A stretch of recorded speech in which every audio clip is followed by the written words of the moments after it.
नमस्कार। पर्यावरण दर्शन में आप सभी दर्शकों का स्वागत है। आज विशेष करके बात होगी भूजल और पर्यावरण के बारे में। भूजल दर्शकों एक बेहद ही महत्वपूर्ण प्राकृतिक संसाधन है मानव सभ्यता के लिए और पर्यावरण के लिए, और इसी वजह से ये वर्तमान में और भविष्य में आने वाली पीढ़ियों तक ये सुरक्षित पहुँचे, इसके लिए बेहद ज़रूरी होता है कि हम इसके उपयोग के प्रति, इसके संरक्षण के प्रति, इसके प्रबंधन के प्रति और इसके रिचार्ज के प्रति, यानी कि फिर से इसके पुनः भरण के प्रति बहुत ही संवेदनशील होकर सोचें, समझें और प्रयास करें।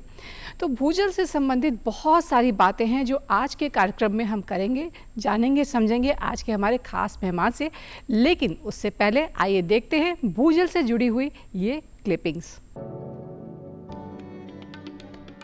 जल के बिना जीवन संभव नहीं है। जल हमारे जीवन का आधार है। पृथ्वी पर जल के बिना जीवन की कल्पना भी नहीं की जा सकती।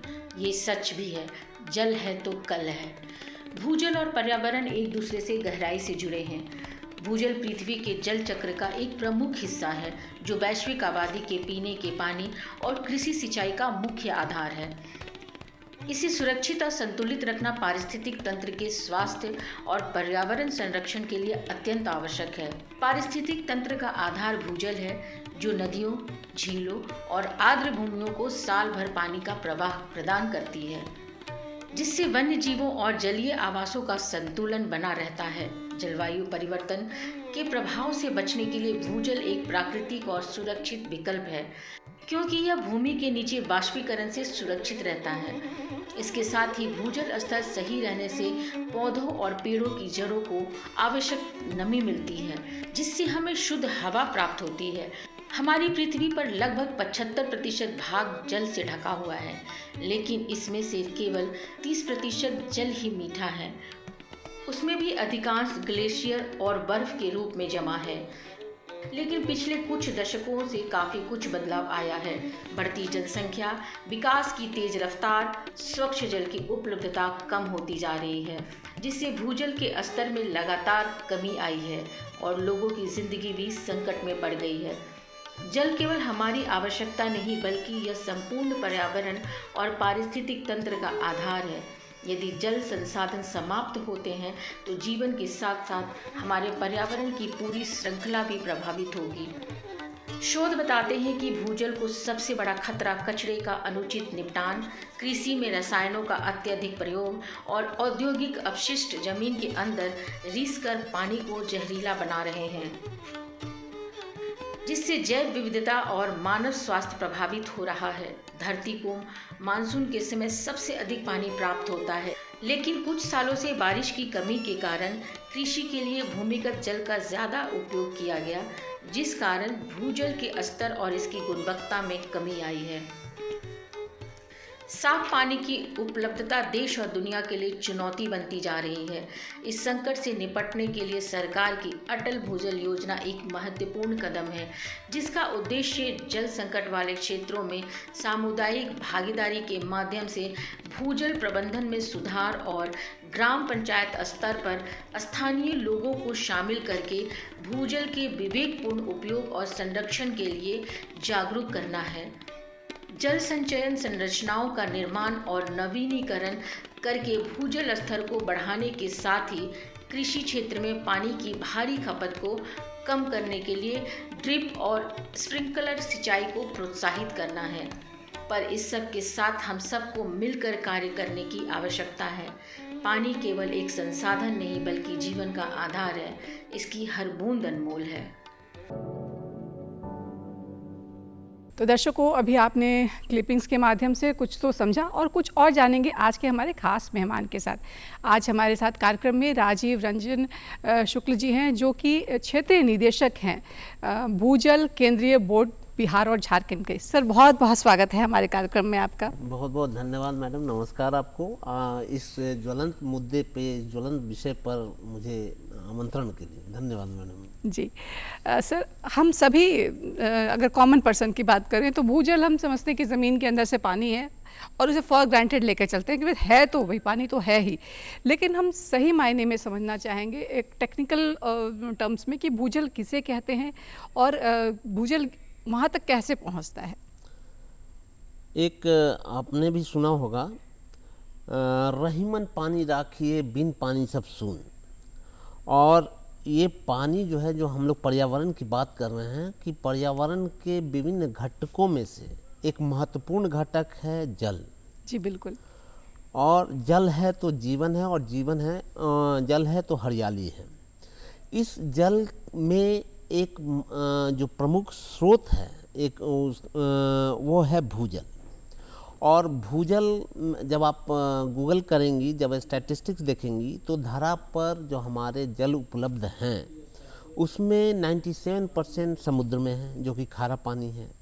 और केवल 3% जल जो है वो मीठा पानी है, फ्रेश वाटर है। इस 3% में मात्र इस 3% का 30% जो है आपका वो ग्राउंड वाटर है, भूजल है। लेकिन जब पूरे वॉल्यूम के परिप्रेक्ष्य में आप जब देखेंगी तो भूजल का जो प्रतिशत है बहुत ही कम है, 0.06 के करीब में। और जब इसका उपयोग को आप अगर के विषय में अगर आप जानना चाहेंगी तो आप देखेंगे कि सिर्फ बिहार में नहीं, सिर्फ भारत में नहीं, पूरे विश्व के परिप्रेक्ष्य में हमारा जो भूजल है ये लोगों की ज़रूरतों को पूरा कर रहा है। चाहे वो पेयजल के लिए हो, चाहे वो आपको सिंचाई के लिए हो, और अन्य औद्योगिक कार्य के लिए भी भूजल का उपयोग हो रहा है। और भूजल हम लोग टेक्निकल शब्दों में कहें, जमीन के अंदर रहने वाला सभी जल को हम लोग भूजल नहीं कहते हैं टेक्निकली जी। एक टर्म है वाटर टेबल। वाटर टेबल वो ऊंचाई है जहाँ पर आपका सारे पोर्स आपको जल से संतृप्त होते हैं, तो उसी को हम लोग भूजल कहते हैं। अच्छा सर, अगर हम बिहार की बात करें, यूँ तो ये विषय ऐसा है, अगर वाटर की बात करें, भूजल की बात करें तो हम इंडिया लेवल पर बात कर सकते हैं। लेकिन हम विशेष करके, चूँकि ये कार्यक्रम हम बिहार प्रदेश में कर रहे हैं, और बिहार की अगर बात की जाए तो हमारे यहाँ विविधता है। कहीं पथरीली ज़मीन है, कहीं गंगेटिक प्लेन्स है। तो बिहार के अगर ओवरऑल बात करें तो किस तरह का ग्राउंड वाटर लेवल है, या भूजल किस तरह की परिस्थितियाँ हैं यहाँ? भूजल स्तर से ज़्यादा जो जानने की आवश्यकता है वो आपका यहाँ पे जियोलॉजी। जी। मैं आपसे एक प्रश्न पूछना चाहता हूँ कि आपका घर कहाँ हुआ? जी, अभी तो फिलहाल पटना में रह रहे हैं सर, लेकिन हाँ। ऐसे औरंगाबाद क्षेत्र से। औरंगाबाद क्षेत्र जी। से। और बातचीत के क्रम में आपसे पता चला कि आप गया में भी जी। आपका वहाँ पर भी निवास है। तो जब आप पटना से राजगीर, चाहे पटना से गया, आई थिंक वो आपका जो डिस्टेंस होगा 100 किलोमीटर के आसपास में, आपका उसका नीचे में जो धरा, जो जियोलॉजिकल फॉर्मेशन होता है, उसका क्वालिटी बदलता है, उसका प्रॉपर्टी बदलता है। तो जो भूजल की उपलब्धता है, जो आपने कहा कि बिहार में सभी जगह कैसी स्थिति है, ये निर्भर करता है कि वहाँ जियोलॉजी कैसा है। और हम अगर इस राज्य की बात करें, हम लोग तकनीकी शब्दों में, मतलब टेक्निकली बिहार को डिवाइड करते हैं हाइड्रोजियोलॉजिकली 2 भागों में। एक एलुवियल एरिया जो कि आपका गंगा का क्षेत्र हो गया, गंगा का योर गंगा प्लेन, और दूसरा जो हार्ड रॉक के एरिया है। जैसे जैसे आप दक्षिण की तरफ जाएंगी, मतलब जो हमारा क्षेत्र, जो हमारे ज़िले झारखंड से सटे हैं, जैसे गया है, मुंगेर है, आपका नवादा है, जमुई है, वहाँ आपको हार्ड रॉक एरिया मिलेगा। तो वहाँ पानी की उपलब्धता और गंगाई क्षेत्र में, दोनों में अंतर है। यहाँ आपको जो मिलेंगे, जब आप बोरिंग करेंगे तो आपको मिलेंगे यहाँ पर बालू, क्ले, ये सब मिलेंगे, जिसको हम लोग एलुवियल फॉर्मेशन कहते हैं, जो लूज सेडमेंट्स होते हैं, यहाँ उपलब्धता होती है। लेकिन वहाँ जब जाएंगे चट्टानी क्षेत्रों में, वहाँ की पानी की उपलब्धता के लिए 2 ही जगह है। एक हम लोग का जियोलॉजिकल टर्म में हम लोग बोलते हैं फ्रैक्चर्स, जो कि हार्ड रॉक में होता है, ये प्राकृतिक ही होता है। पानी या तो वहाँ उस फ्रैक्चर में मिलेगा, नहीं तो दूसरा होता है कि जस्ट आपका जो हार्ड रॉक है उसके ऊपर जो वेदर्ड पोर्शन होते हैं, वहाँ पर उपलब्धता होती है। तो जब हम लोग राज्य की बात करेंगे तो आप आ जाइए उत्तर से अप टू गंगा, ठीक है। और फिर गंगा के दक्षिण का पार्ट, मतलब गंगा से ले लीजिए और जहाँ तक पहाड़ का क्षेत्र है, ये आपका पूरा, उसके बीच का भाग वो पूरा मैदानी इलाका है। यहाँ पर आपको एक चीज़ और मैं बताना चाहूँगा कि जो नीचे हम लोग पानी जहाँ रहता है उस सोर्स को हम लोग टेक्निकली बोलते हैं एक्यूफर, जी। हिंदी में बोला जाता है जलभृत। और नीचे में जो फॉर्मेशन होते हैं वो हम लोग कैटेगराइज करते हैं, चार उसको भाग में बांटते हैं। उसका नाम होता है एक्यूफर, एक्यूटार्ड, एक्यूक्लूड एंड एक्यूफ्यूज। तो हम लोग जो पानी जैसे हैंडपम्प से हुआ या जो पीने के लिए टंकी वगैरह में भरते हैं, वो किस लेवल से पानी हम तक पहुंचता है? एक्चुअली अगर बात किया जाए तो हम लोग नलकूप से नहीं, हम लोग एक्यूफर से पानी ले रहे हैं। अच्छा। वो आपका मतलब एक्यूफर से ही पानी आ रहा है, एक्यूफर ही सोर्स है। तो जैसे हम लोग का जो कार्य क्षेत्र है, हमारा अन्वेषण जो होता है, भूजल अन्वेषण, उसमें जो मुख्य उद्देश्य होता है कि एक्यूफर हमारा कहाँ है, कितना है, कितने गहराई पर है, कितने एक्यूफर की संख्या कितनी है। तो इस सर्वप्रथम हम लोग अगर एक्यूफर खोजते हैं, फिर उसका हम लोग ये देखते हैं कि उसकी क्षमता कितनी है, उसमें उपलब्ध पानी की गुणवत्ता क्या है। ये सारी चीज़ हम लोग अपने हमारा जो कार्य है, हमारा जो ऑर्गेनाइजेशन का कार्य क्षेत्र है, उसका एक मुख्य उद्देश्य यही है।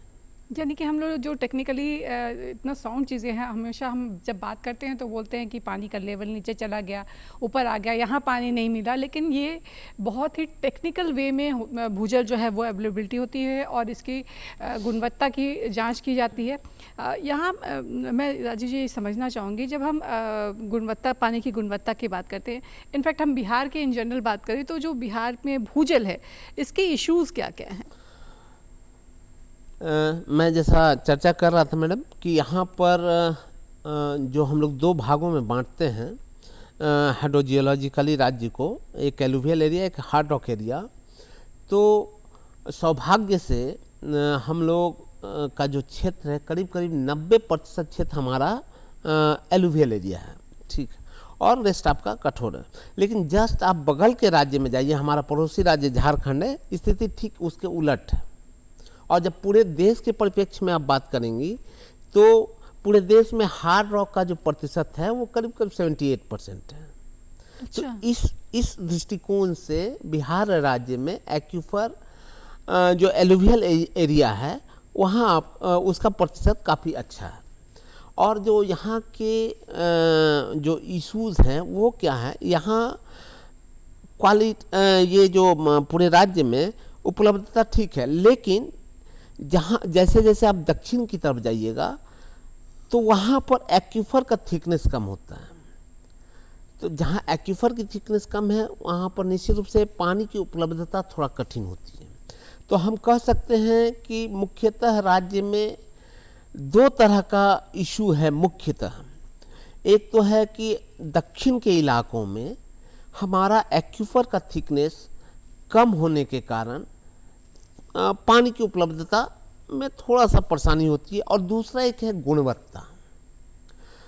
ये गुणवत्ता की समस्या जो यहाँ है, देश के कई राज्यों में भी है। और गुणवत्ता में जो प्रमुख समस्या है वो है आपका पानी में, भूजल में आपका आर्सेनिक, और एक है फ्लोराइड। दोनों की सांद्रता जो है मानक मात्रा से ज़्यादा है, और ये सभी जगह नहीं है, पैचेज में है। तो मैं जो बता रहा था आपको कि पानी की उपलब्धता निर्भर करती है नीचे की ज़मीन की जियोलॉजी क्या है, नीचे धारा के अंदर है क्या। ये जो गुणवत्ता है, इसको भी हम लोग कोरिलेट करते हैं हमारे नीचे में क्या फॉर्मेशन है। आप जब देखेंगे ट्रेंड एक, तो पानी में जो भूजल में जो आपको आर्सेनिक की सांद्रता अधिक मिल रही है, एक पर्टिकुलर पैच है अलोंग द गंगा हम लोग को मिल रहा है। और जैसे जैसे आप जाएंगे दक्षिण की तरफ, वहाँ पर हमारी फ्लोराइड की समस्या है। जी जी जी। अगर हम बिहार क्षेत्र और अन्य राज्यों की बात करें तो जो आप कह रहे हैं कि सब कुछ डिपेंड करता है कि हाइड्रोलॉजी कैसी है, तो बिहार की हाइड्रोलॉजी कहाँ स्टैंड करती है, कैसे डिफरेंट है? एक मैं बताना चाहूँगा कि हम लोग ने बहुत ही महत्वाकांक्षी परियोजना थी हमारे मंत्रालय की, पायलट एक्यूफर मैपिंग। अभी भी चल रहा है, मैं बताना भी चाहूँगा इसको। तो पायलट एक्वीफर मैपिंग में काफ़ी कुछ हम लोगों ने लेटेस्ट टेक्नोलॉजी का उपयोग करते हुए अन्वेषण किया था और पटना में किया था। तो उसका जो निष्कर्ष ये है कि आप प्रायः देखेंगी, और ये शायद आप अनुभव भी की होंगी, कि हमारा जो कुआं, जिस लेयर में कुआं रहता है, वो करीब करीब 20 से 30 मीटर में आपको कुआं मिल जाएगा। वो पूरे करीब करीब बिहार में स्थित है, वही पटना में भी स्थिति है। तो वो टॉप लेयर जो है आपका करीब 30 से 40 मीटर है। उसके बाद हमारा एक एक्वीफर आता है, और फिर एक क्ले लेयर है। उसके बाद अप टू 300 मीटर तक आपको एक्वीफर मिलता है। तो आप कह सकते हैं कि एक्वीफर का थिकनेस यहाँ काफ़ी अच्छा है। और अन्य राज्य, जैसे आपने अभी मैंने भी जिक्र किया कि हमारा जो पड़ोसी राज्य है झारखंड, वो पूर्णतः मतलब कहिए मुख्यतः वहाँ पर जो वहाँ की जियोलॉजी है, हार्ड रॉक की जियोलॉजी है, प्रीकैम्ब्रियन रॉक्स मिलते हैं, और अलग अलग है, अलग अलग क्षेत्रों में अलग अलग एज के रॉक्स हैं, बट हार्ड रॉक्स हैं। तो वहाँ पर जैसा मैं बताया आपको, वहाँ पर पानी अगर मिलेगा तो आइदर वेदर थिकनेस में मिलेगा, और नहीं तो आपका फ्रैक्चर जो होते हैं वहाँ मिलते हैं। जैसे यहाँ ही दक्षिण के क्षेत्रों में जो हमारी पानी की उपलब्धता है, जैसे गया, जमुई, आपका नवादा, ये सब में हमें जो खोजना होगा पानी, अगर यूजर एजेंसीज को जो हमारे यूज़ करने वाले हैं, तो उनको वेदर थिकनेस में मिलेगा, नहीं तो फ्रैक्चर को खोजना पड़ेगा। जी, ये कह सकते हैं तब तो राजीव जी कि हम भाग्यशाली हैं कि बिहार जैसे प्रदेश में हम रहते हैं, जहां पानी, भूजल जो है वो बहुत अच्छी तरह से अवेलेबल है। इसका जो एक्वीफर जो टर्म आपने यूज़ किया, जी बिल्कुल, बहुत ही शानदार है। और इस चीज़ को बहुत ही सुंदर शब्दों में राजीव जी ने कविता के माध्यम से पिरोया है, ताकि आम जनता भी इसे समझ सके।